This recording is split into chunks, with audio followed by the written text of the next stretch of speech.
আমার পর্যন্ত কোন ধর্মের মানুষ যাতে এটা বলতে না পারে যে মুসলমান বাচ্চারা অন্যায় করেছে অন্য জাতির প্রতি, মুসলমান বাচ্চারা জুলুম করেছে অন্য জাতির প্রতি, মুসলমান বাচ্চারা অতএব অন্যায় অবিচার করেছে অন্য জাতির প্রতি।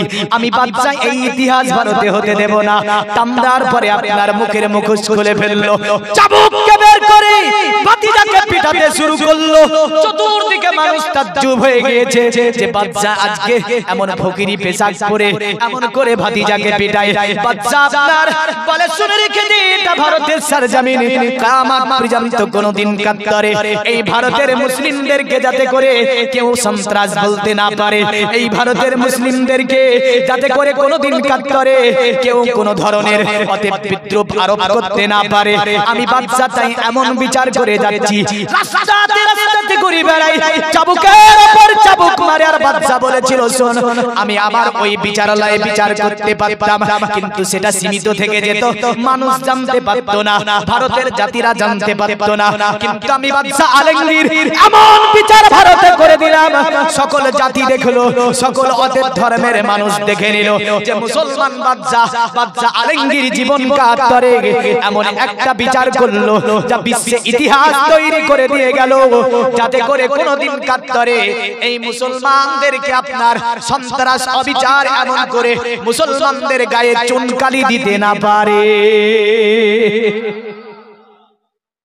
ওখানকারই আমরা মুসলমান না, ওই দেশেরই আমরা হিন্দু, ওই দেশেরই আমাদের দেশে দালিত আছে, আমাদের দেশে আপনার এমন করে শিখ আছে, আমাদের দেশে খ্রিস্টান আছে, আমাদের দেশে দালিত আছে, আমাদের দেশে আদিবাসী আছে।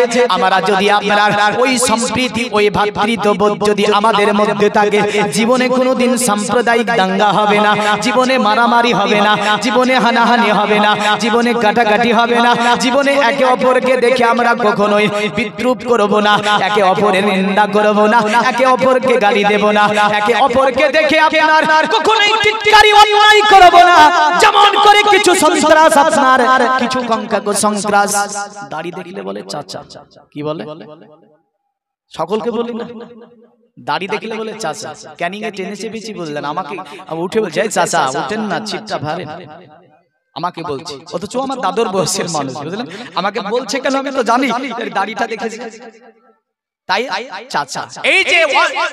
এই যে আপনার বিদ্রোহ, এটা কি ধর্মে লেখা আছে? আর এই কিছু সংখ্যক দুষ্কৃতির জন্য আজকে মানুষের মধ্যে যে সম্প্রীতি নষ্ট হয়েছে, যে ভ্রাতৃত্ববোধ নষ্ট হয়েছে, না হয়নি? এগুলোকে চিহ্নিত করে রাখবেন, সে মুসলমানের হোক, এমন হিন্দুর হোক, খ্রিস্টানের হোক, যারা দুনিয়ার জমিনে দাঙ্গা করে, দুনিয়ার জমিনে সম্প্রীতি নষ্ট করে, দুনিয়ার জমিনে মানুষের সঙ্গে মানুষের বিবাদ লাগিয়ে দেয়, তাকে ইসলাম কখনোই আপনার প্রশ্বাস দেয়নি, ইসলাম কখনো তার কোন রকমের অনুমতি দিয়েছে দেয়নি। এবার আমি আসি আল্লাহ রাব্বুল আলামিনের কোরআন থেকে ছোট্ট একটা আয়াত পড়েছি, কারণ আজকের ওয়াজ খুব সীমিত ওয়াজ, তার জন্য একটা ছোট্ট আয়াত পড়েছি। ইনশাআল্লাহ এই আয়াতটাকে সম্মুখে রেখে সামনের দিকে বাড়বো। আচ্ছা বলেন তো, প্রতিটা ধর্মের একটা ধর্মীয় গ্রন্থ আছে না নাই? ধর্মীয় ল আছে, ধর্মীয় সংবিধান আছে। আমার ধর্মের যেটা ধর্মীয় ল, ধর্মীয় সংবিধান নাম কি? এই বলেন নাম কি? বলেন না গো, কোরআন শরীফ। বলে যে কি নাম বললাম, এটাও বলতে পারে। মনটা যে কোথায় আছে আল্লাহ মালিক। আমি প্রথমে মন ব্রেন একত্রিত করার জন্য প্রথম রিকোয়েস্ট করেছিলাম, কিন্তু মন হয়তো কোন দিকে উঠছে, হ্যাঁ না, মন হয়তো কোন দিকে উঠছে। মন ব্রেন একত্রিত রাখবেন, কিন্তু দুঃখের বিষয় যে আমার ধর্মের 95% মানুষ কোরআন পড়া জানে না। ঠিক বললাম না ভুল বললাম? এমন করে সনাতন ধর্মের ধর্মীয় মূল গ্রন্থের নাম 100% মানুষ পড়া জানে না। হ্যাঁ, আমার ধর্ম মোটামুটি ভাবে ওই দিকে জড়তে চাইছে, কারণ ওরা জানে না, আমরাও জানবো। ভুল বললাম না ঠিক বললাম?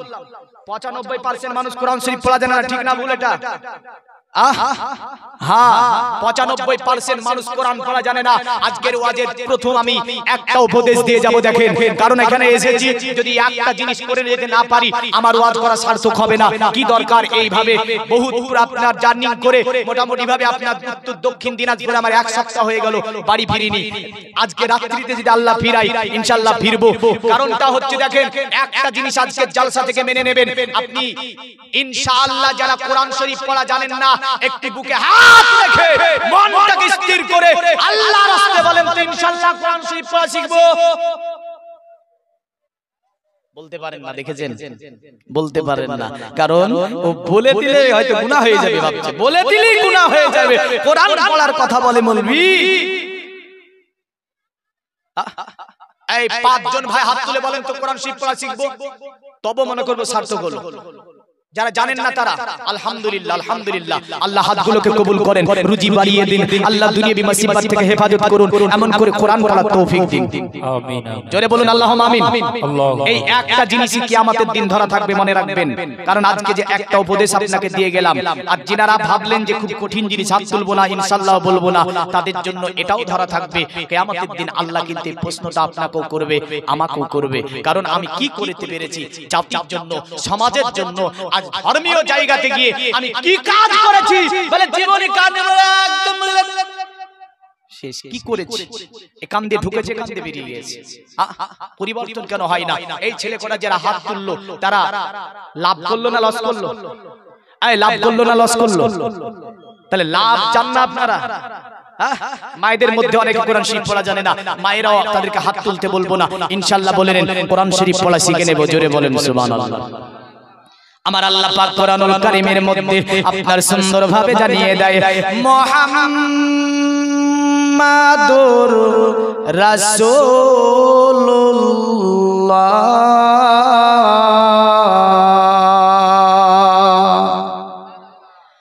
আল্লাহ বলে মুহাম্মদ আমার রাসূল। এখন যদি আপনাকে আমি বলি যে আমাদের নবীর নাম কি, আপনি বলবেন আমাদের নবীর নাম মুহাম্মাদুর রাসূলুল্লাহ সাল্লাল্লাহু আলাইহি ওয়াসাল্লাম। যদি বলি জিনের নবীর নাম কি, বলবেন মুহাম্মাদুর রাসূলুল্লাহ সাল্লাল্লাহু আলাইহি সাল্লাম। যদি বলি ফেরেশতার নবীর নাম কি, বলবেন মুহাম্মাদুর রাসূলুল্লাহ সাল্লাল্লাহু আলাইহি সাল্লাম। দুনিয়ার মুমিন মুসলমান যদি বলি সনাতন ধর্মের নবীর নাম কি, এবার বেঁধে যাবে। আরে বাবা, সনাতন ধর্মের নবীর নাম বলে, আমি তো শুনেছি মুসলমানদের নবী, আরে বলে সনাতন ধর্মের নবীদের নাম। হ্যাঁ, সনাতন ধর্মে থেকে নিয়ে দুনিয়ার জমিনে যত জাতি ধর্ম বর্ণ নির্বিশেষে আমার আল্লাহ পাক যাকে নবী বানাচ্ছেন তিনি হচ্ছেন মুহাম্মাদুর রাসূলুল্লাহ সাল্লাল্লাহু আলাইহি ওয়াসাল্লাম। ইনাকে যদি মানতে পারে ধর্ম হবে, আর ইনাকে না মানতে পারলে ধর্ম হবে না। যত বলেন এমন করে মনোমন্ত্র বলেন না কেন, এমন করে দুনিয়ার জমিনে বিবাহ বন্ধন বলুন না কেন, এমন করে বিভিন্ন আপনার কীর্তন থেকে নিয়ে আরো যাহা কিছু আপনার কীর্তনে যেগুলো বলা হয়, এমন একটা মন্ত্র আছে যাতে আমার নবীজির প্রশংসামূলকভাবে আমরা যেমন বলি ইন্নাল্লাহা ওয়া মালাইকাতুহু ইউসাল্লুনা আলান নবী ইয়া আইয়ুহাল্লাযীনা আমানু সাল্লু আলাইহি ওয়া সাল্লিমু তাসলিমা। এ পৃথিবীর ইমানদারেরা তোমরা আমার নবীজির উপরে দরুদ ও সালাম পড়ো। জোরে বলুন সুবহানাল্লাহ। চার কারণে ভবিষ্যৎ কোরআন বলল শুনে রেখে দি, দুনিয়ার জমিনে এত নিরন্তর মিলচ্ছাচার জন সম্ভাবিত মামাদি দীক্ষিত শিক্ষক সকা সম্ভাবিত নিপৃষ্ট মহাদেবং বৃস্তল নিবাসী নমো গঙ্গা জনিষ্ঠ সকলম্প পঞ্চগব্ব সম্ভবিতে নমস্তে বিরজনাত মরুস্থল নিবাসীনে তীব্র সুরনসৈ বহু মায়া প্রবর্তিনে। বলল শুনে রেখে দে, এই দুনিয়ার জমিনে মরুর স্থলে যিনি আগমন করবে তিনি এমন একজন মানব হবে, মরুর স্থলে যিনি আসবে তিনি এমন একজন মানব হবে, তার আখলাক চরিত্র অতি উত্তম হবে। যার চরিত্র দেখে দলে দলে যাবার পরে, মানুষ যাবার পরে কি করবে, ইসলাম ধর্ম গ্রহণ করে নেবে, তার ধর্মে দীক্ষিত হবে, শিক্ষক শাখা সম্ভাবিত। আর উনি দলবল নিয়ে মক্কা শাসন করবে, মক্কার চতুর্দিককে যিনি শাসন করবে তিনি হচ্ছেন কে, তিনার নাম হবে মুহাম্মদ। জোরে বলেন কি নাম হবে? মুহাম্মদ। আর আরবিতে হবে মুহাম্মদ। কোরআনে আছে মা কানা মুহাম্মাদুন আবা আহাদিম মির রিজালিকুম ওয়ালাকির রাসূলুল্লাহ ওয়ালাকির রাসূল রাসূলাল্লাহি ওয়া খাতামান নাবিয়্যিন। আমার আল্লাহ বলে মুহাম্মদ সাল্লাল্লাহু আলাইহি ওয়াসাল্লাম কোন পুরুষের পিতা নয়, আর ইনি হচ্ছেন নবীদের সমর্পণকারী নবী, কারণ এরপরে আর কোন নবী রাসূল দুনিয়ার জমিনে আমি আল্লাহ পাঠাবো না। জোরে বলেন সুবহানাল্লাহ। তারা বলল মুহাম্মদ নামে তিনি আসবে মরুর স্থলে। আমার নবী যে জায়গাটা এসেছে নামটা হচ্ছে আপনার কি মক্কা, ওটা ছিল একটা মরুর প্রান্তর, বুঝলেন। তিনি আসার পরে মক্কাতুল মুকাররমার সরজমিনে দেখলেন, এই পৃথিবীর নারী ও পুরুষেরা, সুন্দরতম একটা জায়গা তোমাদেরকে বুঝিয়ে যাব। কারণ যদি আমরা কোরআন পড়ি, হাদিস পড়ি, নবীজির উপদেশ কোরআনের দিকে আমরা যদি একটু করে লক্ষ্য দিতে যাই, দেখতে পাবো এটা নবীজির উপদেশ শুধু মুসলমানদের জন্য সীমাবদ্ধ তা নয়। প্রতিটা হাদিস দেখেন, কোরআনের আয়াতের মধ্যে আমরা দেখতে পাই আপনার উপদেশগুলো মানব জাতির জন্য আমার নবীজি দিয়ে গেছেন। যেমন করে আমার নবীজি সাল্লাল্লাহু আলাইহি ওয়াসাল্লাম মক্কাতে কুসংস্কার মেটাবে, মক্কার দুনিয়া মক্কার জমিনে শান্তি প্রতিষ্ঠিত করবে। শুধু তাই নয়, মানব একটা সমাজবদ্ধ জীব, মানুষকে দুনিয়ার জমিনে মানব হিসাবে প্রতিষ্ঠিত করবেন যিনি, দুনিয়ার জমিনে আপনার মানবকে যিনি মানব হিসাবে প্রতিষ্ঠিত করবেন, দুনিয়াটাকে যিনি বাসযোগ্য করে তুলবেন, তিনি আর অন্য কেউ নয়, তিনি হচ্ছে আব্দুল্লাহর ছেলে, নাম হচ্ছে মুহাম্মদ সাল্লাল্লাহু আলাইহি সাল্লাম। তাই আজ থেকে মনীষী ৬০০০ বছর আগে বলেছিল, নামাস্তে জানাত মুরিস্তাল নিবাসিনে তিপ্রা রাসূলুল্লাহ সাহেব বহু মায়া প্রবার দিনে। ওগো মরুস্থলে আগমনকারী ব্যক্তি, তোমাকে জানাই আমরা প্রণাম, তোমাকে জানাই আমরা সাধুবাদ, তোমাকে জানাই আমরা সাধুবাদ। তিপ্রা রাসূলুল্লাহ সাহেব বহু মায়া প্রবার দিনে দয়া করে তোমার কদমে একটু আমাদেরকে জায়গা দিও, আমাদের জীবনটা ধন্য হয়ে যাবে। আল্লাহুম্মা সাল্লি আলা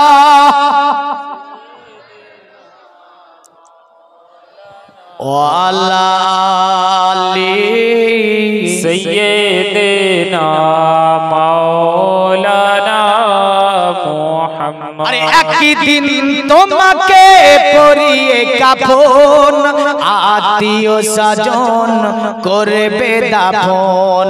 জোরে বলুন সুবহানাল্লাহ। কারণ আমার অভ্যাস হচ্ছে দুরূদ পড়লি আপনার দুকলি গজল পড়ে দিই, নতুবা এমনি পড়তে চাই না গজল।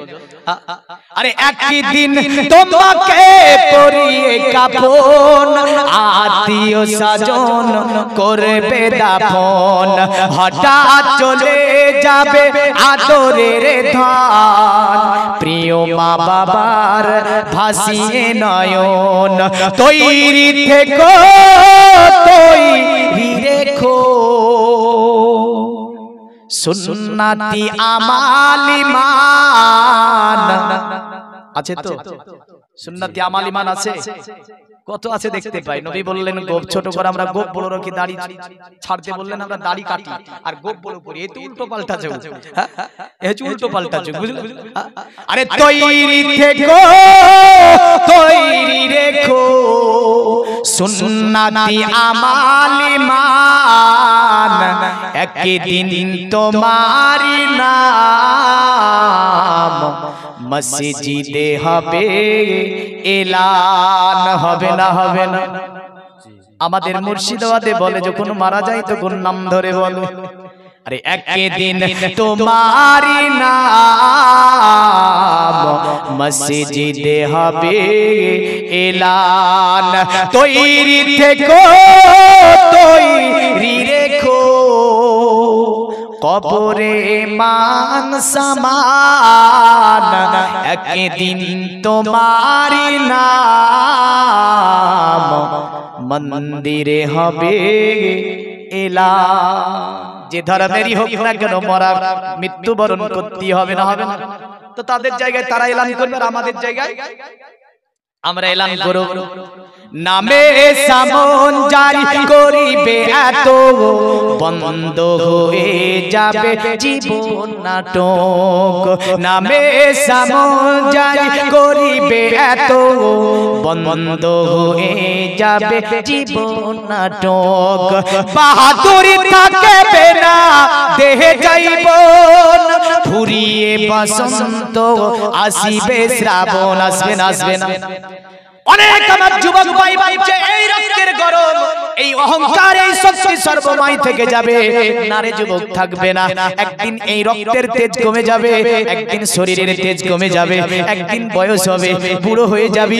যেমন করে বসন্তের চলে গেলে শ্রাবণের দেখা মিলে, একদিন মানুষের জীবনে এমন করে একটা সময় আসবে যখন আপনি কি হবেন, আপনার এই জওয়ানি চলে যাবে, শক্তি চলে যাবে, বুড়ো হয়ে যাবে না, যাবে না। আরে নামে সমঞ্চর করিবে তো বন্ধ হয়ে যাবে জীবন নাটক, বাহাদুরি থাকবে না দেহে যাইবন, ফুরিয়ে বসন্ত আসিবে শ্রাবণ। তৈরি থেকো, তৈরি রেখো কোরআনি আমাল ঈমান, একদিন তোমারি নাম মসজিদে হবে এলান, একদিন তোমারি নাম মসজিদে হবে এলান। আল্লাহুম্মা সাল্লি আলা সাইয়্যিদিনা মাওলানা মুহাম্মদ ওয়া আলা আলি সাইয়্যিদিনা মাওলানা মুহাম্মদ। এ দুনিয়ার মুমিন মুসলমান, মনে রাখবেন পৃথিবীর জমিনে মুহাম্মদ সাল্লাল্লাহু আলাইহি ওয়াসাল্লাম কারবে বিস্তীর্ণ জাতি, যেমন করে আরবের মানুষেরা 360 বুতের পূজা করত। বেদে আছে কাম্মেস্তেতে হতুঙ্গানা প্রাপন্ন দেবতা টাং টাং নামাস্তাই প্রাকিতা নাদা সাবা। মুহাম্মদ যখন দুনিয়াতে আসলেন ওই সময় কাবার মধ্যে 360 বুত রেখে তারা পূজা করত। নবীর সঙ্গে কোনো ঝামেলা নাই, আমার নবীকে তারা আল আমিন বলে ডাকে। আর তারা বলে মক্কাতে একটাই ছেলে, অতি উত্তম ছেলে, যিনি হচ্ছে আব্দুল্লাহ ছেলে, তাকে আল আমিন বলে ডাকতে থাকে। সর্ব জায়গায় তাকে বিশ্বাস করে, এমনকি আমার নবীজিকে এমনও বিশ্বাস করে। তারা বলে মুহাম্মদ তুমি যেটা বলবে জীবন কাতরে তুমি কোনোদিন মিথ্যার আশ্রয় নাওনি। আমার নবীজির 40 বছর বয়স হলো, ওই সময় নবীজির সঙ্গে দ্বন্দ্ব শুরু হলো। একটা বিষয় নিয়ে মনে রাখবেন, মুহাম্মদ এই কথাটা কেবল বলেছিল লা ইলাহা ইল্লাল্লাহ, আল্লাহ ছাড়া কোনো মাবুদ নাই, আল্লাহ ছাড়া কোনো উপাস্য নাই, আল্লাহ ছাড়া অন্য কাউকে মানা যাবে না। মানতে হলে এক আল্লাহকে মানতে হবে, আর দেব ইবাদত করতে হলে এক আল্লাহর ইবাদত করতে হবে। তখনই নবীর সঙ্গে একটা সংঘর্ষ তৈরি হলো। কোনদিন চত্বরের জমি জায়গা নিয়ে, কথাবার্তা নিয়ে, চলাফেরা নিয়ে, সমাজ নিয়ে, এমন করে কোনো কিছু নিয়ে মুহাম্মদ সাল্লাল্লাহু আলাইহি ওয়াসাল্লামের সঙ্গে ঝামেলা নাই। তারা আপনার জানে প্রাণে মুহাম্মদকে ভালোবাসে, যে ধর্মেরই মানুষ হোক না কেন, নবীজিকে আপনার জানে প্রাণে তারা ভালোবাসতো। নবীর সঙ্গে দ্বন্দ্ব শুরু হলো কোন সময়ে, নবী বললেন আল্লাহ ছাড়া অন্য কারো ইবাদত করা যাবে না, আল্লাহরই ইবাদত করতে হবে। কারণ যুগে যুগে আপনার যত মনোঋষি এসেছে, যত জ্যোতিষী এসেছে, সকলে একটাই আপনার শেষ জীবনে কথা বলে গিয়েছিলেন, শুনে রেখে দে দুনিয়ার জমিনে, আমি যদিও স্বার্থের লোভে এমন করে নিজের রাজত্ব টিকে রাখার জন্য, নেতা হিসাবে দুনিয়াতে টিকে রাখার জন্য যদিও তোদেরকে অনেক কিছু ভুল শিখিয়েছি, শেষ জীবনে একটা সূক্ষ্মতম শিক্ষা দিয়ে যাব। যেমন করে নেপাল শহরে জন্ম নিল সূত্রধনের ছেলে, মায়ের নাম হচ্ছে আপনার মায়া দেবী। তিনি আপনার এসেছিলেন দুনিয়াতে প্রাকৃতিক একটা জায়গায়, গাছের নিচে রাজার আপনার স্ত্রী তাকে জন্ম দিয়েছিল। আর তিনি একটা ধর্মের আপনার প্রতিষ্ঠিত করেছিলেন, যে ধর্মটার নাম ছিল বুদ্ধ ধর্ম। আমি পুরা জীবনী ওটা বলছি না, একটা অ্যাঙ্গেল টেনে নেব এখান থেকে। বুদ্ধ বলেছিল শোনো, দুনিয়ার জমিনে আমি কোনো বুদ্ধ নয়, আমার পরে দুনিয়াতে একজন বুদ্ধ আসবে, যিনার নাম হবে 4 অক্ষরের নাম হবে, মানে তার নাম হবে মুহাম্মদ, তাকে তোমরা মেনে নেবে। তারা বলল আপনার কি ব্রেন খারাপ হয়েছে? বুদ্ধ বলল না রে, আমার ব্রেন খারাপ হয়ে যায়নি, আমি অনেক কিতাব দেখেছি, মনোঋষি জ্যোতিষী, এমন করে আমি দেখেছি অতএব অনেক আসমানি সহিফা। কারণ এই কথাটা তিনি খ্রিস্টাব্দে পূর্বে আজ থেকে 4000 বছর আগে বলতে চেয়েছিলেন। এই দুনিয়ার মানুষ তিনি বলেছিলেন মুহাম্মদকে মেনে নিবি, আর ওই মুহাম্মদ দুনিয়াতে এসে একটা প্রচার করবে, প্রচারটা হবে কি লা ইলাহা ইল্লাল্লাহ মুহাম্মাদুর রাসূলুল্লাহ। ওটা যদি মেনে নিতে পারিস জীবনের গুনাহ মোচন হয়ে যাবে, দুটি জগৎ কল্যাণ হবে, স্বর্গ লাভ করিতে পারবি। সুবহানাল্লাহ। কিন্তু আমার মুসলমানের ছেলে জবান দিয়ে অনেকের জবান দিয়েও বাড়ায় না, ঠিক না বলবো? এই ঠিক না ভুল বলছি? এই আগামী কাল যারা কলেমা পড়া জানো না, আপন আপন মসজিদে ইমাম আছে, ইমামের কাছে গিয়ে এই কলেমাটা শুদ্ধ করে নেব, কথা দাও তো দেখি। হায় হায় হায়, মনে হচ্ছে 10,000 টাকা চাইছি গো। হ্যাঁ মনে হচ্ছে 10,000 টাকা চাইছে আপনার কাছে। 10,000 চাইলে পালিয়ে যাবেন আমি জানি। হ্যাঁ যাদের কলেমা শুদ্ধ নাই, খোদা কসম, যারা কলেমা দুনিয়ার জমিনে শুদ্ধ করে পড়তে জানেনি, সূরাতুল ফাতিহা মুখস্থ নাই, তার সঙ্গে 10টা সূরা মুখস্থ নাই, আমি জানি না এ কি করে জান্নাতে যাবে। কোন দোয়া? হ্যাঁ হ্যাঁ কোন দোয়াকে জান্নাতে পাঠাবে জানি না। দুনিয়া সব বলবি গেলেন জালসা দেবেন, 50,000 টাকা দিয়ে বলবেন যে বলবি সে এ জান্নাতে পাঠাতে, আমরা তো নামাজ রোজা কিছু করিনি, কলেমা পড়িনি, কোরআনও পড়িনি, তা আমাদের জন্য একটু দোয়া করে জান্নাতে পাঠাবেন। আমি জানি না কোন মৌলবিটা দোয়া করে আপনাকে জান্নাতে পাঠাবে। ভারতের নাগরিকত্ব প্রমাণের জন্য এর আগে দেখছিলেন না, আধার কার্ড করার জন্য আধার কার্ডের নাম ভুল আছে, পুরো খুন হয়েছে, মাজা পড়ে গেছে, লাঠি টুক টুক টুক টুক টুক চলে যাচ্ছে, বলে বাবা আধার কার্ডের নামটা ভুল আছে। বলে কি হবে? বলে মোদী সরকার শুনছি তাড়িয়ে দেবে এখান থেকে। কি করবে? সিএ করবে, তার থেকে তাড়িয়ে দেবে, ক্যাম্প তৈরি করেছে, ভরে দেবে। তোর তো এক পা কবরে এক পা হাসে আছে দুনিয়ায়। আবার বলে ওই ক্যাম্পে ঢোকার ভয়, আল্লাহ যে ক্যাম্প তৈরি করেছে না, করেনি? এই আল্লাহর ক্যাম্প নাই, আল্লাহর ক্যাম্প আছে, ওই ক্যাম্পে যে ভরবে। আল্লাহর ক্যাম্প কি জাহান্নাম? আল্লাহ যেটা জাহান্নামের জায়গা সেটার নাম জান্নাত। এই কারণে আপনার সনাতন ধর্মে অথর্ববেদে বলছে যতদা বলদা যস্য বিশ্ব যস্য চাই মৃত যস্য মৃত যস্য দেবা। শুনে রেখে দে দুনিয়ার জমিনে তোরা যদি আল্লাহর ক্যাম্প থেকে বাঁচতে চাস, মানে জাহান্নাম থেকে যদি বাঁচতে চাস, স্বর্গ যদি লাভ করিতে চাস, মৃত্যুর পরে যদি তুই মনে করিস আমি স্বর্গ লাভ করিব, তাহলে তোকে এই বিশ্ব ভূমণ্ডলকে যিনি সৃষ্টি করেছেন তার উপাসনা করতে হবে। যদি তার উপাসনা করতে পারিস নিশ্চয় তুই ওই ক্যাম্প থেকে রেহাই পেয়ে স্বর্গ লাভ করিতে পারবি। আর আমার নবী বললেন শোনো, মান ক্বালা লা ইলাহা ইল্লাল্লাহ ফাদাখালাল জান্নাহ। অতএব যারা লা ইলাহা ইল্লাল্লাহ পড়বে তাদেরকে জান্নাতে প্রবেশ করানো হবে। এই জোরে বল। তাহলে যাদের লা ইলাহা ইল্লাল্লাহ ঠিক নাই তাদেরকে ঠিক করতে বলছি, ভুল করছি না ঠিক করছি আমি? তাহলে এই যে কাজটা আপনি ইমাম সাহেবকে গিয়ে বলবেন মৌলভী সাহেব দেখেন তো আমার কলেমাটা বলা ঠিক হচ্ছে না, ভুল হচ্ছে, ইমাম সাহেব নিশ্চয় সেটা দেখে ঠিক করে দেবে না? তা না, ইমাম সাহেবের এতে লেগে আছে বলে দেয় তো 5,000 টাকা বেতন, 5,000 টাকা দেয়, দেয় 5,000 টাকা বেতন, আর বলে মৌলভী সাহেব এটা ঝাড়ু লাগানো হয়নি। মানে মসজিদ ঝাড়ু দেবে কি মৌলভী সাহেব? ট্যাপ এত নোংরা থাকে ট্যাপে। সুবহানাল্লাহ। রায়গঞ্জ থেকে শুকুর মোহাম্মদ 100 টাকা। সুবহানাল্লাহ সুবহানাল্লাহ, দানকে কবুল করুক সকলে বলুন আল্লাহুম্মা আমিন। হয়নি তো বলবে মিয়াম সাহেব দেখছে, যদি কিছু বলতে যায় তো আগামী কাল আমাকে বলবে ব্যাটিং নেই। কি বলবে? আল্লাহ বলছে ইমামকে তুই ব্যাটিং দিবি আর আমি আল্লাহ তোকে ওই ব্যাটিং দিয়ে একদম ক্যাম্পে দিয়ে দেব। মনে রাখিস। হ্যাঁ, কারণ সমাজে ইমাম না চিনার কারণে, ইমামের সম্মান না করার কারণে এই জাতির অধঃপতন হয়েছে। এই জাতি ঘরে ঘরে আপনার অবমন্ত্রণ এসেছে। ইমামকে সম্মান না করার কারণে এই জাতি পিটাই খাচ্ছে সমগ্র বিশ্বে। ইমাম না কারণ, ইমাম না মানার কারণে এই জাতি অপমানিত হয়েছে, অত্যাচারিত হয়েছে, লাঞ্ছিত হয়েছে, বঞ্চিত হয়েছে, পদদলিত হয়েছে, অন্য জাতি দ্বারা পরিচালিত হয়েছে।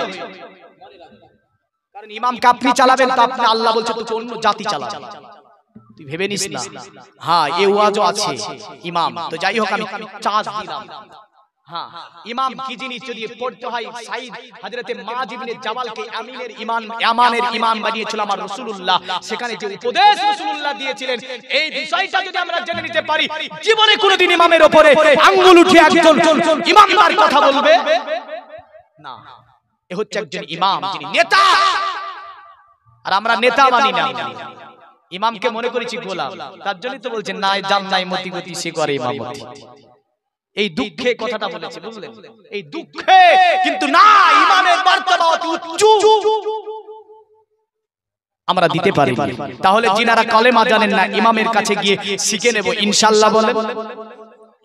হ্যাঁ দুনিয়ার মুমিন মুসলমান মনে রাখবেন তারা বলল যজ্জদা বলো যজ্জ বিশ্ব যজ্জ জয় মৃতম যজ্জ মৃত যজ্জ দেবা পৃথিবীর জমিন থেকে তুই মরার পরে যদি স্বর্গ যেতে চাস বান্দা তাহলে ওই বিশ্বভূমণ্ডলকে যিনি সৃষ্টি করেছেন তার ইবাদত করে নে তবে তুই স্বর্গে চলে যেতে পারবি জোরে বলেন সুবহানাল্লাহ এমন করে গীতাই বলল পিতা হসি লকাস্ত চরা চরস্য তবস্য পূজাচ্য গুরু গরিয়ান না তত সমস্ত কতন্নয় হত্ত প্রতিমা প্রভাব তাতে বলল দুনিয়ার জমিনের মুমিন মুসলমান এ পৃথিবীর মুমিন মুসলমান তাতে আপনার এইভাবে বলতে চেয়েছে আল্লাহ যিনি সকলের মালিক তিনি আল্লাহ যিনি সকলের গুরু তিনি আল্লাহ যিনি সকলের পিতা তিনি নাউজুবিল্লাহ এই নাউজুবিল্লাহ এনে আমার 2 দিন আগে মুফতি সিমনানি সাহেবের মাদ্রাসায় জলসা ছিল দীর্ঘক্ষণ ধরে হুজুরের সঙ্গে অনেক দিন থেকে পরিচিত এই নিয়ে আলোচনা এই মাসালাটাও দিদি দেখেন একটা বিষয় হচ্ছে বেদের একাধিক মন্ত্রের মধ্যে শিরকি কালাম আছে ভয় ভয় বুঝলেন একাধিক মন্ত্রের শিরকি কালাম আছে কারণ বেদের সঙ্গে কোরআনে অনেকে বলে ভুল আছে এই মিল আছে না কিঞ্চিত পরিমাণ মিল নেই এটা মনে রাখবেন কারণ বেদ রচনা হয়েছে যোশী মনুষী দ্বারা আর কোরআন রচিত হচ্ছে আল্লাহ স্রষ্টা দ্বারা জোরে বলেন সুবহানাল্লাহ কোরআন রচনা স্রষ্টা আর বেদ রচনা সৃষ্টির সঙ্গে স্রষ্টার কোন বিষয়ের তুলনা হবে হবে না খবরদার অনেকে হয়তো এটা বলে ফেলে যে একই হয় আছে না রাসূল সাল্লাল্লাহু আলাইহি সাল্লাম তিনি তবুও কিছু বিষয় রাসূলকে নিয়ে বলবো এখানে বলেছে আল্লাহ যিনি সকলের মালিক তিনি বলল যদি জান্নাত পেতে হয় ওই আল্লাহরই ইবাদত করতে হবে মানে ওই আল্লাহর ইবাদত ছাড়া জান্নাত পাওয়া যাবে না সুবহানাল্লাহ এখন আল্লাহর ইবাদত করতে হবে এবং কি উপদেশ দুনিয়াতে সম্প্রীতির একটা ঘটনা আপনাকে আজ থেকে 1500 বছর আগে যে হিন্দু জৈন খ্রিস্টান নাসারা দলিত আদিবাসী থেকে নিয়ে ছোট জাত থেকে নিয়ে এমন করে আরবে এমনও মানব নিজের সন্তানকে কতল করে পুঁতে দেয় নিজের মাকে ধাক্কা দিয়ে বাড়ি থেকে বের করে দেয় নিজের বাবাকে বুড়ো হয়ে গেছে মরুভূমিতে ফেলে দেয় এ ছিল ধর্ম এ ছিল চরিত্র এ ছিল মানবতা এ ছিল আপনার মানুষের চরিত্র আর ওই সময়তে মুহাম্মদ আসছে জোরে বলবেন না সুবহানাল্লাহ এখন আবার জাহেলি যুগের ওগুলো যে বাবা বুড়ো হয়ে গেছে ছেলেকে ইঞ্জিনিয়ার প্রফেসর মাস্টার বিভিন্ন কিছু পড়িয়েছে আমেরিকায় চাকরি পেয়েছে ছেলে তাই আমেরিকায় চাকরি পেয়েছে তো বউমাকে নিয়ে যাবে বউকে নিয়ে যাবে সঙ্গে এখন মাটা বাড়িতে আছে বাবাটা কে দেখবে আর ও তো বেঁচে বেঁচে একটা ছেলে নিয়েছে তো ওই তো হাল হবেই তো বলছে কোথায় যাবে চলো তোমাকে নিয়ে আসি বৃদ্ধাশ্রম কোথায় আল্লাহ বলছে তোর মা বাপকে তুই বৃদ্ধাশ্রমে দিবি আর আমি তোকে এক হাউসশ্রমে দেব হাউসশ্রম বুঝেন জাহান্নামের ওই যে সিজ্জিন হাউসটা আছে আল্লাহ বলছে তোকে হাউসশ্রমে দেব আরাম করবি তুই একদম ওখানে যত নোংরা আবর্জনা সব জাহান্নামীদের আছে ওগুলো খাবি আর তো আরাম হ্যাঁ তো রাসূলুল্লাহ সাল্লাল্লাহু আলাইহি ওয়াসাল্লাম 1500 বছর আগে চলে যাচ্ছেন মক্কা দিয়ে অন্য ধর্মের একজন ছেলে বুড়ো মাকে গলায় ধাক্কা দিয়ে আপনার ফেলে দেয় আমার নবীজির কদম তলে এসে আপনার ওই বুড়ো মহিলাটা পড়ে গেল আল্লাহর নবী মা বলে ডেকে ওই বুড়ো মহিলাটাকে আমার নবী দাঁড় করে দিল জোরে বলেন সুবহানাল্লাহ নবীজি দেখলেন না এটা কোন ধর্মের মানুষ নবীজি দেখলেন না ইনি লা ইলাহা ইল্লাল্লাহ পড়েছে কি পড়েনি নবীজি এটা দেখলেন না ইনি কি করে আল্লাহর নবী ডাক দিলেন মা এ মা কি হয়েছে গো মা তোমাকে কেমন করে কে ধাক্কা মারলো আপনার উনি বুড়ি মেয়েটা বলল তুমি আব্দুল্লাহ ছেলে আল আমিন বলে হ্যাঁ আমি আল আমিন বলে বেটা আমার ছেলে তার দুটি ছোট ছোট কন্যা আছে বাড়িতে কন্যা দুটিকে কতল করে ফেলে জিন্দা মরুভূমিতে পুঁতে দেবে আমি বাধা দিয়েছি আমাকে বাড়ি থেকে গর্দনি দিয়েছে বের করে দিয়েছে আল্লাহর নবী বলে এ মা আমি রাসূলুল্লাহ এর অবসান ঘটাবো আর পৃথিবীর জমিনে আমি নবীজি সাল্লাল্লাহু আলাইহি সাল্লাম অতএব যে ধর্মেরই হোক না কেন বাবা মাকে এমন করে কষ্ট দিতে পারবে না এই বিষয়টা আমি নবীজি প্রতিষ্ঠিত করে যাব এই কারণে নবীজি নসিহত দিচ্ছে দেখেন নবীজি বলছেন রাগিমা আনফুহু রাগিমা আনফুহু রাগিমা আনফুহু আল্লাহর নবী বললেন তাদের অতএব তাদের নাকগুলি ধুলাই ধূসরিত হোক তাদের নাকগুলি ধুলাই ধূসরিত হোক তাদের নাকগুলি ধুলাই ধূসরিত হোক একজন সাহাবী দাঁড়িয়ে বলছে কিলা মান ইয়া রাসূলুল্লাহ ওগো আল্লাহর নবী বলুন এরা কারা যারা পৃথিবীর জমিনে ধ্বংস হয়ে যাবে পৃথিবীর জমিনে তাদের নাকগুলো ধুলাই ধূসরিত হবে তখন আপনার আল্লাহর নবী বলছে ক্বালা মান আদরাকা ওয়ালিদাইহি ইনদা ইনদাল কিবারু আহাদুহুমা আও কিলাহুমা। আমার নবীজি বললেন ওরা তারা যারা পৃথিবীর জমিনে বুড়া পিতা মাতা পেল, জান্নাত পেল না। সুবহানাল্লাহ বলবেন। এখানে কে নবী বললেন যারা মুসলমান বুড়া পিতা মাতা পেল, জান্নাত পেল না, এই কথা নবীজি বলতে চাননি। নবীজি বললেন অতএব তারাই মান আদরাকা ওয়ালিদাইহি ইনদাল কিবারু আহাদুহুমা আও কিলাহুমা, পৃথিবীর জমিনে যারা বুড়া মা পেল, জান্নাতকে অর্জন করতে পারল না, আমার নবী বলেন ওরা হচ্ছে হতভাগা, ওরা দুনিয়াতে না থাকা এটাই ভালো। আল্লাহর নবী সাল্লাল্লাহু আলাইহি সাল্লাম তিনি বুঝাচ্ছেন, এ দুনিয়ার মানব, তুমি যে ধর্মেরই হও না কেন, হিন্দু যদি হও তবু মায়ের খিদমত করা লাগবে, খ্রিস্টান হও তবু মা বাবার খিদমত করা লাগবে, জৈন হও তবু লাগবে, নাসারা হও তবু লাগবে, বৌদ্ধ হও তবু লাগবে। নবী বললেন তোমার মা পূজা দেখ বা না দেখ, তোমার মা মন্দিরে যাক বা না যাক, তোমার বাবা গির্জায় যাক বা না যাক, তোমার বাবা দেব পিতা নামাজ পড়ুক বা না পড়ুক, তোমার পিতা মসজিদে যাক বা না যাক, তোমার মা নামাজ পড়ুক বা না পড়ুক, আল্লাহর নবী বললেন পৃথিবীর সন্তান যে জাতেরই হও না কেন, যে ধর্মেরই হও না কেন, অবশ্যই মা বাবার খিদমত করবে। মা বাবার খিদমত ছাড়া স্বর্গ লাভ করা যাবে না। এখন আপনাদের ব্রেনে একটা জিনিস ভাসছে, এখানে বুঝতে পারছি মৌলভী স্বর্গ জান্নাত জান্নাত করে, জান্নাত কি ওরা বলে? হ্যাঁ, কালকে আপনি জিজ্ঞাসা করবেন যত ধর্মের মানুষ আছে 3000-এর অধিক ধর্ম, যে মরার পরে কোথা যাবে, কি বলবে? এই কি বলবে বলেন না গো, কি বলবে? জাহান্নামে যাবো বলবে, কি কোথায় যাবো বলবে? হিন্দু বলবে স্বর্গে যাবো, কোথায় যাবে? জাহান্নামে যাবে বলে না কেন?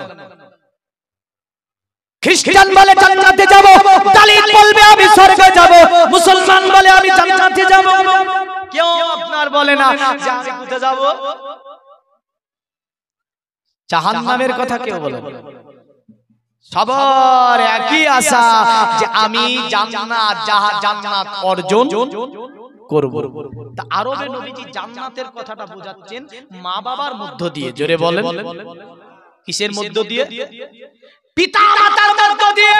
আরবের আপনার বিস্তীর্ণ একটা এলাকা, যার কারণে অথর্ববেদ বা জগবেদে আছে অশ্বমসুগমারি হে দেবতং জগৎপতি কে সিনা সাধু দামান নমঃ শিশাবার জি গুণা নিবিতান চিরোধন সোনা খোনা হইনা প্রতিমুদ্দতিং বিপ্রলিঙ্গ চিত্তদুসান কুটি সুনিনো সতিং অতুত সংগ বিসন্তি মানং সি বিসালারিগে বাসুদে বাঙ্গরে গাতি পুণ্যগন্ধ প্রিস প্রিসাম বরজন পদনং বে হাদিস কিলাসু।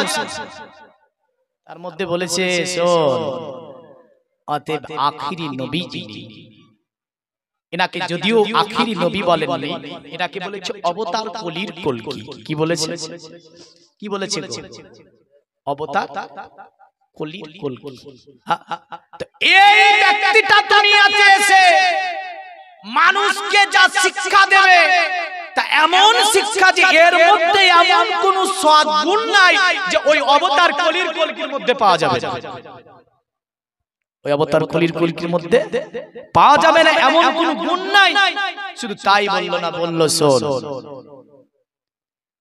তিনি বিশ্ব মানব হবে। জোরে বলবেন, বিশ্বে যার দ্বিতীয় হবে না। জোরে বলবেন না, বিশ্বে যার দ্বিতীয় হবে না, মানে ওই মুহাম্মাদের সঙ্গে অবতার কলির কলকির সঙ্গে অন্য কারো মেল করা যাবে না। মানে আমার নবীর মতো অন্য কোন দ্বিতীয় এসেছে, নবীর মতো দ্বিতীয় দুনিয়াতে আসেনি। এখন অন্য কেউ যদি বলে নবী মানব ছিল, আমিও মানব আছি, হবে? কারণ বলছেন নবী বিশ্ব মানব হবে, ওনার মতো দ্বিতীয় মানব আর পাওয়া যাবে, দ্বিতীয় মানব আর পাওয়া যাবে না। যেমন করে আপনার জিবরিল আলাইহিস সালাম আমার নবীর দ্বারে এসেছে, জিবরিল বলছে ইয়া রাসূলুল্লাহ, দুনিয়ার জমিনে আপনার কাছে আমি জিবরিল আলাইহিস সালাম এসেছি। আমার নবী বলছে ইয়া কি জিবরিল, দুনিয়ার জমিনে তুমি শুধু আমার কাছে নাকি সব নবীদের কাছে এসেছো? জিবরিল বলছে ইয়া রাসূলুল্লাহ, না, আমি সব নবীর কাছে আসি নাই, কারণ আমাকে আল্লাহ পাক যতজন নবীর কাছে পাঠিয়েছে ততজন নবীর কাছে আমি এসেছি। আমার নবী বলে এ জিবরিল, তুমি তো সব নবীদেরকে দেখেছো? বলে হ্যাঁ, সব নবীদেরকে দেখেছি। আমার নবী বলে জিবরিল, ওগো জিবরিল, দুনিয়ার জমিনে তোমাকে কি সব নবীরা দেখেছে? বলে না ইয়া রাসূলুল্লাহ, আমাকে সব নবীরা দেখতে পাইনি। আমার নবী বলে জিবরিল শুনে রেখে দাও দুনিয়ার জমিনে তোমাকে যে সকলে দেখতে পাইনি বলো তাহলে অতএব দুনিয়াতে তুমি যে সব নবীকে দেখেছো তুমি কি আমার মতো নবী কাউকে দেখেছো জিবরিল বলছে ইয়া রাসূলুল্লাহ ইয়া হাবিবাল্লাহ ওগো নবীজি আপনার মতো তো দূরের কথা আপনার পায়ের মতো আমি জিবরিল কোন নবীকে দেখতে পাইনি জোরে বলেন সুবহানাল্লাহ এই দুনিয়ার মানের মুসলমান এই কারণে বলল নবী যিনি হবে তিনি বিশ্ব মানব হবে শুধু তাই বলে নাই বলে রেখে দিল সন্তদের যদি চিনতে অসুবিধা হয় জানতে যদি অসুবিধা হয় মানতে যদি অসুবিধা হয় তার সুন্দরতম আরেকটা বর্ণনা দিয়ে যাচ্ছি বলে কি গো বর্ণনাটা বলে ওই নবীর চেহারা কেমন হবে ওই নবীকে দেখতে কেমন হবে বলবো নবীর চেহারা যদিও আমরা বেদের মধ্যে দিতে পারবো না যদিও আমরা বেদের মধ্যে নই আপনার অবতার কলির কলকির চেহারাটা আমরা ভাষা দিয়ে বোঝাতে পারবো না বলে কেন বোঝাতে পারবে না বললো এতটা বলতে পারবো চিররত্ন সোনা কোন গয়না প্রতি মুদ্দাতিং মানে উনি যিনি হবে তিনার অতির চেহারা থেকে যেন আলোক রশ্মি বিচ্ছরিত হবে জোরে বলেন সুবহানাল্লাহ মানে তিনি লাইট হবে তার মানে আমার নবী নূর এতে কোনো সন্দেহ নাই বেদে নবীকে নূর বলেছে কোরআন নবীকে নূর বলেছে এমন করে আপনার স্বামী বিবেকানন্দ আমার নবীকে বলতে গিয়ে নবীকে নূর বলতে বাধ্য হয়েছে রবীন্দ্রনাথ ঠাকুর আমার নবীকে নূর বলতে বাধ্য হয়েছে কাজী নজরুল ইসলাম আমার নবীকে নূর বলেছে এমন করে বিশ্বের জমিনে ঐতিহাসিকগণ গবেষণাগারে আমার নবীকে নূর বলতে বাধ্য হয়েছে কিন্তু এখন আমাদের মধ্যে কেউ কেউ আপনার এটা বলছে নবী নূর নামাটি কি বলছে দুনিয়ার মুমিন মুসলমান বললেন চিররত্ন সোনা কোনা গয়না প্রতি মুদ্দাতিং অতএব আখিরি নবী যিনি হবে তিনার শরীর থেকে যেন আলোক রশ্মি বিচ্ছরিত হবে মানে নবী যে রাস্তা দিয়ে চলবে ওই রাস্তা যেন অন্ধকার রাস্তা থেকে দূরভীত হবে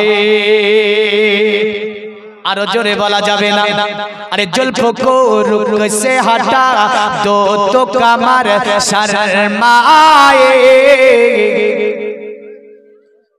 দেখেছেন এই বাঙালি সুবহানাল্লাহ বলতে পারে না अरे जुल्फों को रुख से हटा दो तो कमर शर्माए मुस्कुरा दो तो अंधेरों में शहर हो जाए जोरे बोलो আমার নবী মুচকি হাসলে অন্ধকার দূরভীত হতো শুধু তাই নয় বলল শুনে রেখে দে ওই নবীকে চিনতে যদি অসুবিধা হয় জানতে যদি অসুবিধা হয় মানতে যদি অসুবিধা হয় ওই নবীজির আরো কিছু বর্ণনা দিয়ে যাব কারণ উনি একজন বিচিত্রপূর্ণ মানব হবে কারণ ওনার সঙ্গে কারো তুলনা হবে না বলে কেন গো উনি বিচিত্রপূর্ণ কেন হবে বলে ওই নারী যে নারীটা ওনাকে জন্ম দেবে উনি যেন একটা বিচিত্রপূর্ণ ছেলের জন্ম দেবে কারণ সব ছেলে জন্ম হয় মায়ের নারীর সঙ্গে একটা নারীর যেন সংযোজন থাকে কিন্তু উনি বিচিত্রপূর্ণ এই কারণে হবে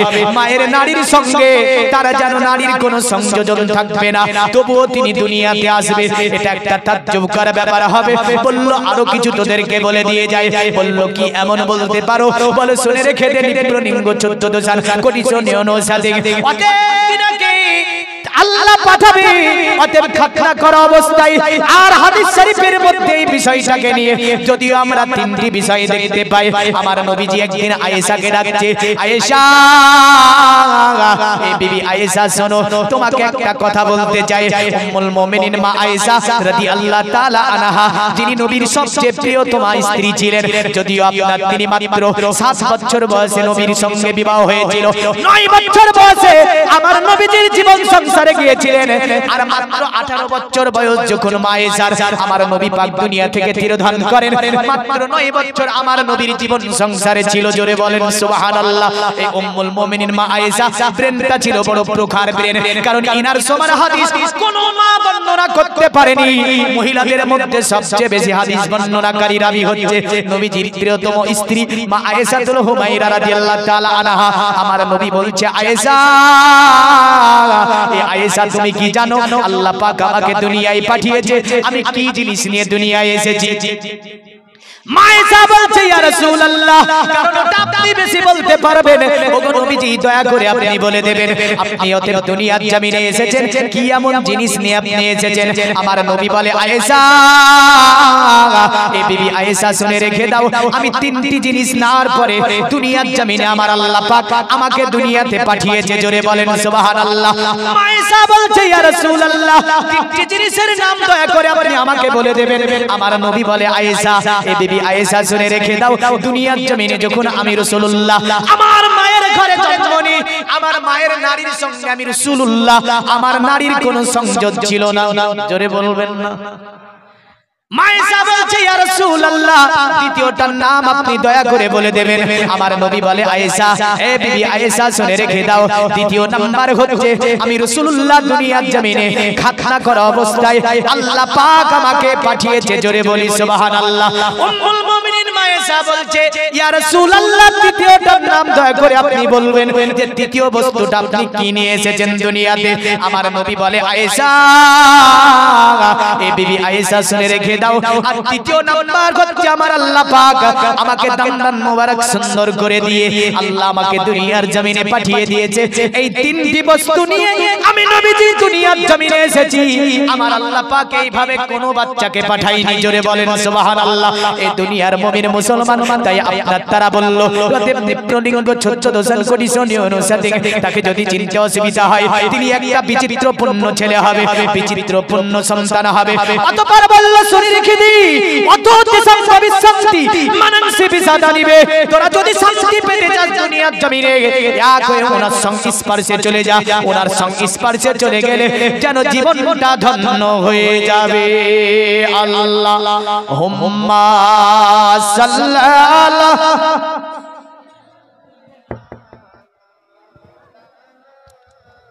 ওয়ালা আলি সৈয়দি মাওলানা মুহাম্মদ। দুই সাথীকে পাশেতে নিয়ে হাই আরামে আছো নির্জন নিরালায়, সারা দাও রাসূলুল্লাহ ডাকে যে আশিক তোমার। জোরে বলবেন না, নবীর প্রেমিক হতে হবে আশিক। সারা দাও রাসূলুল্লাহ ডাকে যে আশিক তোমার। একটু ডাক দিত ইয়া রাসূলুল্লাহ, ইয়া হাবিবাল্লাহ, ইয়া রাসূলুল্লাহ, ইয়া হাবিবাল্লাহ। নূরেতে উজ্জ্বল চেহারা তোমার, দেখিলে হারাম দুজকেরই নাম। জোরে বলবেন না। আমার নবীজির চেহারা দেখলে দুজক হারাম হয়ে যায়। নূরেতে উজ্জ্বল চেহারা তোমার, দেখিলে হারাম দুজকেরই নাম। তুমি কবে দিবে এ মুলাকাত, দিদার দাও আমারে ইয়া রাসূলুল্লাহ, ইয়া হাবিবাল্লাহ। আল্লাহুম্মা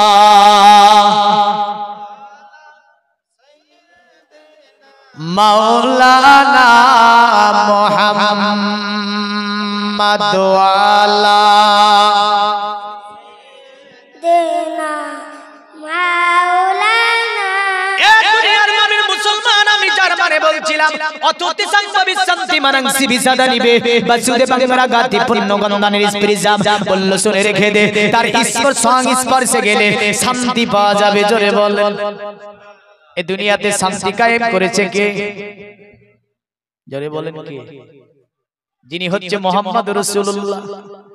হ্যাঁ বাবা, কে আপনারা আপনার ছেলে সম্মান দিত না, মাকে ছেলে সম্মান দিত না, আপনার কন্যাদেরকে জিন্দা দাফন করে দিত আরবে। এমন করে গোত্র গোত্র ঝামেলা করত, গোত্র গোত্রে মারামারি করত।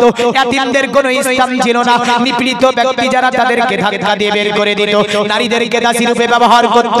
এমন করে মক্কাতুল মুকাররমার সরজমিনে এতিম বালককে কেউ আপনার দেখতে পারতো না।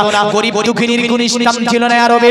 এমন একটা আপনার জায়গা ছিল বড় দুষ্কর, মদের আড্ডা, জুয়ার আড্ডা। এমন করে যে আরবে আপনার চতুর্দিক থেকে আপনার বড় বড় বদমাইশ কবিদের আবির্ভাব ঘটতো, যেখানে আপনার কি হতো, কবিতা আসর হতো, মদ নিয়ে মানুষ খেলা করতো, জুয়া নিয়ে মানুষ খেলা করতো, নারী নিয়ে মানুষ খেলা করতো। ওই ভয়ঙ্কর সময়ে দুনিয়ার জমিনে আমার আল্লাহ পাক একটা অন্ধকারের মধ্যে প্রদীপ জ্বালিয়ে দিলেন গো। তিনি আর অন্য কোন প্রদীপ নয়, তিনি হচ্ছে আল্লাহর নবী মুহাম্মদুর রাসূলুল্লাহ সাল্লাল্লাহু আলাইহি ওয়াসাল্লাম। নবীজি দুনিয়ার জমিনে আসার পরে আপনার যেমন করে দুনিয়াতে সূর্য দেখতে পান না, লাইট যায়, কিন্তু মনে রাখবেন সূর্য যখন পাহাড়ের বিপরীত দিকে চলে যায়, একটা প্রান্তরকে অন্ধকার করিয়ে দেয়। এমন করে আপনার এই সূর্যের লাইট দুনিয়ার জমিনে আপনার আসমান থেকে যেমন জমিনের নিচে পৌঁছাতে পারবে না সূর্য, এমন করে আপনার বিজ্ঞান লাইট তৈরি করেছে। বিজ্ঞানের গবেষণাগারে দুটি জিনিস কাজ করে থাকে, একটা হচ্ছে আপনার কি বিদ্যুৎ, দ্বিতীয়টির নাম হচ্ছে আপনার এই লাইট। লাইট ছাড়া আপনার বিজ্ঞান কখনো কোনো জিনিসকে গবেষণা করতে পারবে না। বিজ্ঞানের লাইটটা কত তীক্ষ্ণ হতে পারে, কারণ এই লাইট এত দ্রুত গতিতে চলতে পারে, 1 সেকেন্ডের মধ্যে 1,86,000 মাইল চলে যেতে পারে। এমন দ্রুত গতিতে পৃথিবীর কোনো যানবাহন যেতে পারে না, বিজ্ঞানের কোনো আপনার যন্ত্রপাতি চলতে পারে না। পৃথিবীর জমিনে কোনো আপনার এমন দ্রুতগামী আপনার কোনো যন্ত্রপাতি নাই যে আলোর আগে চলতে পারবে, কারণ এই 1 সেকেন্ডের মধ্যে 1,86,000 মাইল চলে যেতে পারে।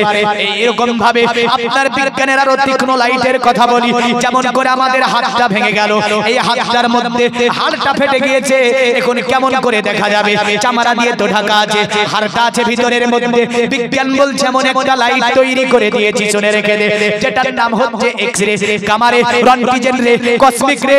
এমন করে পৃথিবীতে বিজ্ঞানের অনেকগুলি লাইট যেটি আমাদের শরীরকে ভেদ করার পরে মধ্যে কি আছে আপনার কিডনি থেকে নিয়ে, মধ্যে আমাদের লিভার থেকে নিয়ে, মধ্যে আমাদের হার্ট থেকে নিয়ে, নারী থেকে নিয়ে, আপনার যাই বলুন না কেন সেরা উপসেরা সমস্ত জিনিস আপনার ছবিকে আপনার টেনে বের করে নিতে পারে। কিন্তু মনে রাখবেন এই বিজ্ঞানের লাইট যার কাছে হার মেরেছে, আসমানের ওই সূর্যের লাইট যার কাছে হার মেরেছে, তিনি হচ্ছেন আল্লাহর নবী মুহাম্মদুর রাসূলুল্লাহ সাল্লাল্লাহু তাআলা আলাইহি ওয়াসাল্লাম। আমেরিকার সরজমিনে মার্কিন যুক্তরাষ্ট্রে মুহাম্মদকে নিয়ে গবেষণা করে বলল, শোনো, পৃথিবীর জমিনে এমন লাইট আমরা দেখতে পাই না। আমাদের লাইট গুলো তো মানুষের শরীরের ভেদ করে যন্ত্রপাতিগুলোকে অতএব ছবি করে উঠে আনতে পারে, কিন্তু মানবের ওই মানবতা ফিরিয়ে দিতে পারে না। মানবের আপনার মানবতন্ত্রকে আলো করতে পারে না, মানবত্ববোধকে জাগৃত করতে পারে না আমাদের লাইট। কিন্তু মুহাম্মদের লাইটটা এত তীক্ষ্ণ লাইট যে লাইটটা মানবের শরীরের মধ্যে যাবার পরে পুরো জীবনকে আলোকিত করে দেয়। যে লাইটটা সেটার নাম হচ্ছে অতএব মুহাম্মদুর রাসূলুল্লাহ সাল্লাল্লাহু আলাইহি ওয়াসাল্লাম। আরো জোরে বলা যাবে না? বুঝতে অসুবিধা হলো? এটা বিজ্ঞানিক একটা থিওরি বললাম না, কারণ অনেক যুবকরা এগুলো বুঝতে পারবে। হ্যাঁ, তো এই যে লাইট, আলো, আমার নবী হচ্ছে লাইট, আলো। জোরে বলে, নবীটা কি? আলো, লাইট। মক্কাতে জ্বালা হচ্ছে, এই কারণে ভারতের আপনার প্রাচীন একটা কিতাবটির নাম হচ্ছে মহাভারতে লেখা আছে, কালক্রমে বিষ্ণু জয়সেতে নামেতে ব্রাহ্মণ সম্মলনগরেতে জন্ম লয়ে বেদগণ মহাবীর্য মহাবুদ্ধি কলকিতার ঘরে জন্মিবে যথাকালে দেবকার যাতারে। পৃথিবীটা যখন অন্ধকারে আচ্ছন্ন হয়ে যাবে, তখন অতএব একজন মহাদুর্ব ব্রাহ্মণ আল্লাহ দুনিয়ায় পাঠাবে। ব্রাহ্মণের যদি ব্যাখ্যা দিতে যাই আমি বেদ থেকে, মহাভারত থেকে, যে ব্রাহ্মণটা কি, ব্রাহ্মণ কে, ব্রাহ্মণ কারা?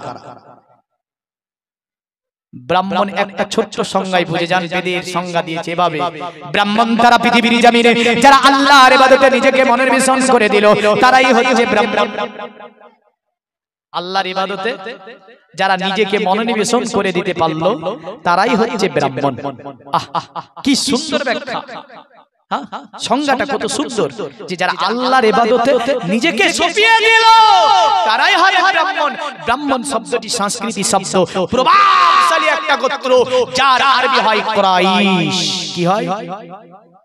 কুরাইশ প্রভাবশালী একটা গোত্র। বলল দুনিয়াটা অন্ধকারে আচ্ছন্নিত হয়ে গেলে ওই প্রদীপটা আল্লাহ জ্বালাবে দুনিয়ার মধ্যে স্থানে, যিনি সকল দিককে আলোকিত করবে। জোরে বলবেন না?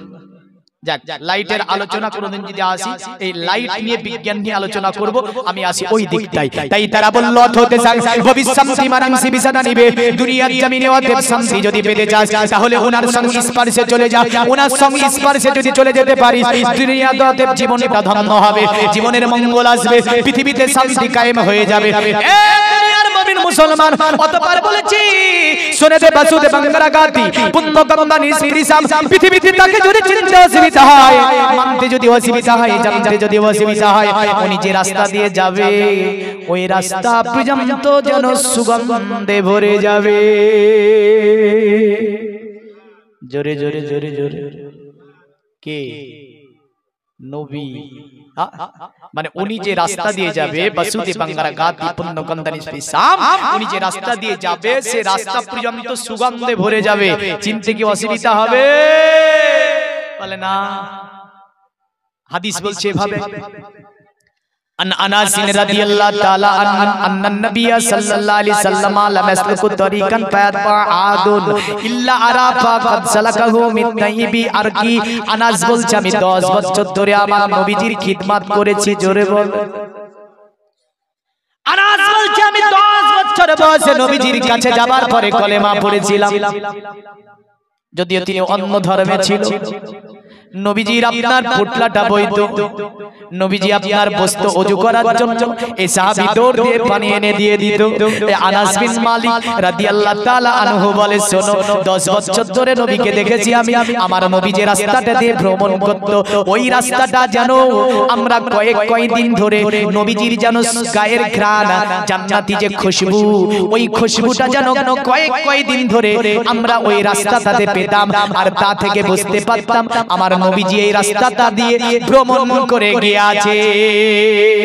যার কারণে বেদে বলল বাসুদে বাংলা গাতি পুণ্য গন্ধান স্পেশাল পরজন পদনাং বিহাত স্কিল সুসা, বলল শুনে রেখে দে উনি যে রাস্তা দিয়ে যাবে সেই রাস্তা পর্যন্ত সুগন্ধে ভরে যাবে। আর দুঃসদমন কাজ যখন কমপ্লিট হবে তখন মানুষ গ্রামগঞ্জ থেকে দলে দলে দলে দলে এসে মানুষ যেন কলেমা পড়ে ইসলাম ধর্ম গ্রহণ করবে। এই মায়েদেরকে বলবো আপনারা একটু এগিয়ে আসেন তো, ওখানে জায়গা হচ্ছে না, কারণ অনেকে দাঁড়িয়ে আছে, ওই গেটটা খুব জ্যাম। একটু করে এগিয়ে আসেন, সামনে জায়গা আছে, সামনে জায়গা আছে, একটু করে এগিয়ে আসেন। প্রতিটা জায়গায় মায়েরা ফার্স্ট জালসা শোনায়, হ্যাঁ না? আর পুরুষেরা ভাবে কি জানেন তো, এরা ভাবছে যে যাবো বসবো পালাবো। কিছু যুবক আছে বুঝলেন, আসবে ওই বাজারের ওই পার থেকে এই পার 50 চক্কর মারবে। কয় চক্কর? ওর পায়ে দম থাকা পর্যন্ত একবার এদিকে যাবে, একবার এদিকে আসবে, একবার দেখুন যে হাঁপিয়ে যাবে, আর চলছে না। তো বাদাম কিনবে, জলাপি ওখানে দাঁড়াবে, আছে না নাই? আরে অভিজ্ঞতা আছে আমাদের, জালসা করে করে বুঝলেন, দেখতে পাই যুবকগুলো। হ্যাঁ, তো এমন যুবক আছে অনেকে। তো যাই হোক, একটু সামনে ওর পিছনে না বসে গিয়ে একটু যদি সামনে এগিয়ে আসতে পারেন, পিছনে যিনারা আসছে তিনাদের জায়গাটা হয়ে যাবে, হ্যাঁ না? আসেন একটু করে আগিয়ে আসেন, আমি দুটি ছন্দ পড়বো, আগিয়ে আসি। ওই যে ফাঁকা জায়গাটা ভর্তি করবেন, একটু দুরূদ পড়েন। আল্লাহুম্মা সাইয়্যিদানা মাওলানা ওয়া আলা আলি সাইয়্যিদানা মাওলানা মুহাম্মদ। আরে চলো যাবো মদিনাতে। জোরে জোরে জোরে যাবেন না, যাবেন না? এই মদিনাতে যেতে হবে না? মদিনা কার দেশ? নবীজির দেশ। চলো যাবো মদিনাতে, আরে চলো যাবো মদিনাতে, আরে চলো যাবো মদিনাতে, আরে চলো যাবো মদিনাতে, দয়ার নবীর দেশেতে। জোরে বলুন। মদিনাতে কাবারো কাবা, মোদের নবী রয়েছে, আব্দুল্লাহরি বাড়িতে নূরি মেলা লেগেছে দলে দলে চারি ধারে দলে দলে চারি ধারে ফেরেশতারা ঘুরিছে আব্দুল্লাহরি বাড়িতে উমর ইবনে খাত্তাব চলে নবীজিকে মারিব বলে উমর ইবনে খাত্তাব চলে আরে উমর ইবনে খাত্তাব চলে নবীজিকে মারিব বলে দেখে নবী নূরি চেহারা উমর কলমা পড়েছে আব্দুল্লাহরি বাড়িতে নূরি মেলা লেগেছে দলে দলে চারি ধারে আল্লাহুম্মা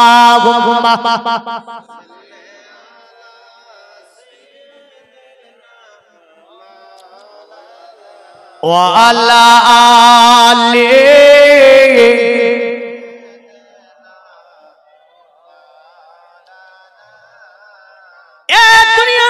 মুসলমান অথবা তারা এইভাবে যদিও আপনার কলির অবতার কোরআনের মধ্যে এইভাবে দাঁড়ানে বলতে গিয়ে বলেছে দেবা ধর্মা কিত্র যুগা দেবা লকচ্চা চারা হুষ্টা পৃষ্টা শাসন সুষ্টা কলকর জনি চাবুবা ননা দেবা দিলিঙ্গি সুভুজানে ভুসিতি সুচা ইন্দ্রজালি বুদ্ধাতি কল্পকা পূজা কা জানাম শান্তি এই শান্তির কথা বারবার আসে না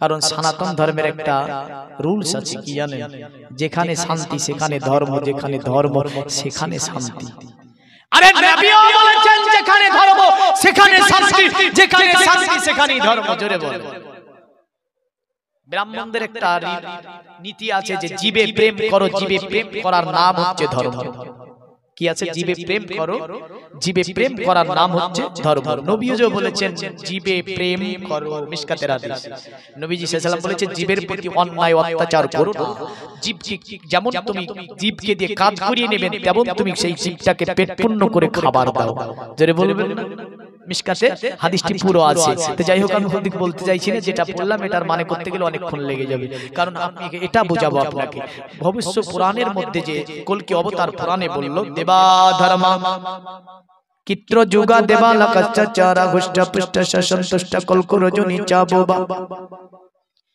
দুনিয়াতে যে মূর্তির পূজা হোক না কেন ওই অবতার কলির কলকি দুনিয়াতে আসলে সবগুলো যেন অটোমেটিক বন্ধ হয়ে যাবে তাজ্জব কথা বলে কেন গো বলে তাকে যেন সম্মান জানাবে বলি তাকে যেন সম্মান করবে বলে কেন বলে হ্যাঁ ওই ব্যক্তিকে সম্মান করবে এই কারণে আজ থেকে 1500 বছর আগে আমরা দেখতে পাই নবীজির দাদুর নাম আব্দুল মুতাল্লিব কাবার পাশে ঘুরতেছিল আর কাবা যেন নড়তেছিল আপনার 12 রবিউল আউয়ালের মাসে আব্দুল মুতাল্লিব দেখে কাবার মধ্যে অনেকগুলি ভূত আছে যেমন করে হাবল্লাত মানাত দানাত সানাত কানাত জানাত পানাত ওগুলো নাম আপনার আব্দুল মুতাল্লিব ওরা যেন আমিনার ঘরের দিকে ভূতগুলো যেন ঝুঁকে যায় আব্দুল মুতাল্লিব দাঁড়িয়ে গিয়ে বলেছিল হে ভূতেরা জীবনে কোনোদিন কথা বলিস না জীবনে কোনোদিন নড়াচড়া করিস না জীবনে কোনোদিন এমন করতে দেখি না আমি কিন্তু আজকে রে শুধু এই সাদিকের সময়ে এমন করে কেন নড়াচড়া হয় এমন করে যেন ঝুঁকে যায় কাবা পর্যন্ত যেন ঝুঁকে যায় আব্দুল মুতাল্লিব বলে কি রে কাবা জীবনে কোনোদিন তো এমনটা আমি দেখতে পাইনি গায়েবী আজ আসলে আব্দুল মুতাল্লিব আমিনার ঘরে কাবা এসে গিয়েছে গো যার কারণে আমরা ওই কাবাকে সম্মান জানাচ্ছি জোরে বলবেন তাই বলে দেবাধার মাকিত্র যোগা দেবালকাচ্চাচারা হুষ্টা পুষ্টা সসন্তুষ্টা বলল শুধু তাই নয় ও যখন ওই তো অবতার কলির কলকি দুনিয়ার জমিনে আসবে দেব মূর্তিগুলো পর্যন্ত তাকে সম্মান জানাবে তার দিকে যেন ঝুঁকে যাবে কারণ তার দিকে যেন ঝুঁকে পড়বে আমরা যদি সেই জমানার আপনার অনেকগুলো ইতিহাসকে আপনার সম্মুখে ওপেন করি দেখতে পাবো ওই দিনে আপনার কোন জায়গাতে পৃথিবীতে পূজা দিতে পারেনি ভারত বলেন ফ্রান্স বলেন জাপান বলেন জার্মান বলেন পৃথিবীর কেন্দ্রস্থানে যখন আল আমিনের আবির্ভাব ঘটে গিয়েছিল ওই রাত্রিতে আল্লাহ পূজা বন্ধ করে দিয়েছিল জোরে বলুন আরে সত্যের বাণী নিয়ে এলো মক্কায় বাতিল বিদায় হলো তিনারি ছোঁয়ায় বেদিনের আগায় পূজা নেই হয় জোরে বলেন সুবহানাল্লাহ কারণ কে এসেছে আল আমিন তো বলছে বেদিনের আগায় পূজা নেই হয় মক্কাতে আল আমিন রায় ও নবী নবীজি আমার ও নবী নবীজি আমার ও নবী নবীজি আমার ও নবী নবীজি আমার ও নবী নবীজি আমার মদিনা বাসে খুশির মাতম মোদের কোলে এলো নূরের বদন পাবো কি আমন তোমায় করিব যতন নারায়ে তাকবীর নারায়ে তাকবীর আরে সিংহের জাতিদের দেখেছেন তাকবীর দেখে বুঝলেন মানে হচ্ছে কি কয়েক দিন ধরে রোজা রেখেছে রোজার মাসটা আসেনি গো না এসেছে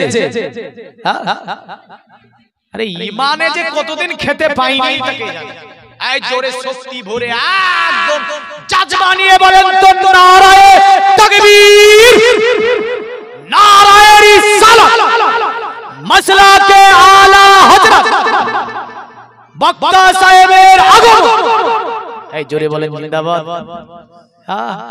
এমন করে দিলেন বলে মৌলবি চিল্লাছো একা চিল্লা আমরা চিল্লাবো কেন মৌলবি টাকা নেবে তো চিল্লাছে আমরা টাকা দেবেন হ্যাঁ যাক যাক যাক বক্তা এসে গেছে ছোট্ট করে দুটি কথা বলে যাই যাই বলছে না গো শুনে রেখে দাও শুধু তাই হবে না হুষ্টা পুষ্টা সসন্তুষ্টা কলকরজনী চাবুবা নানা দেবাদিলিঙ্গে সুভূষণে ভূষিতে চ ইন্দ্রজানি পদ্ধতি কল্পকা মানে অবতার কলির কলকি দুনিয়াতে আবির্ভাব হতে যে গাছে জীবনে ফুল ফুটেনি সে গাছে ফুল ফুটবে যে গাছ জীবনে পাতা বের করতে পারেনি পাতা বেরাবে যে মরুভূমি সরজমিনে জীবনে কোনোদিন পানির অভাবে ঘাস বেরায়নি ওই মরুভূমিতে ঘাস বেরাবে এই কে ইনি কে গো ইনি মুহাম্মদ সাল্লাল্লাহু আলাইহি সাল্লাম জোরে বলে ইনি কে মুহাম্মদ সাল্লাল্লাহু আলাইহি সাল্লাম তবে অবতার কলির কলকির পরিচয় তেনার নাম কি হবে বাবার নাম কি হবে মায়ের নাম কি হবে কোথায় আসবে কোন দিনে আসবে কি বারে আসবে কোন সময়তে আসবে তাও লেখা আছে হ্যাঁ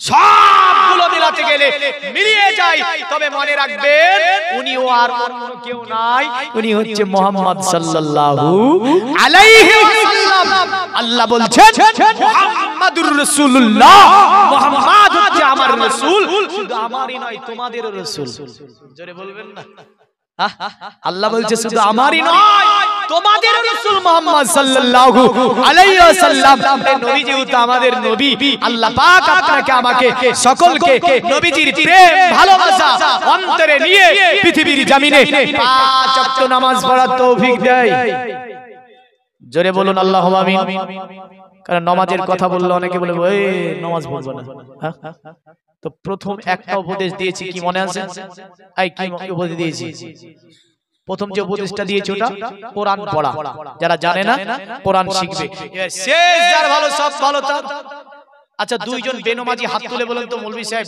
যাক আগামী কাল থেকে পাঁচ ওয়াক্ত না পড়লে এক ওয়াক্ত পড়বো বলেন তো হাত তুলেন তো দেখি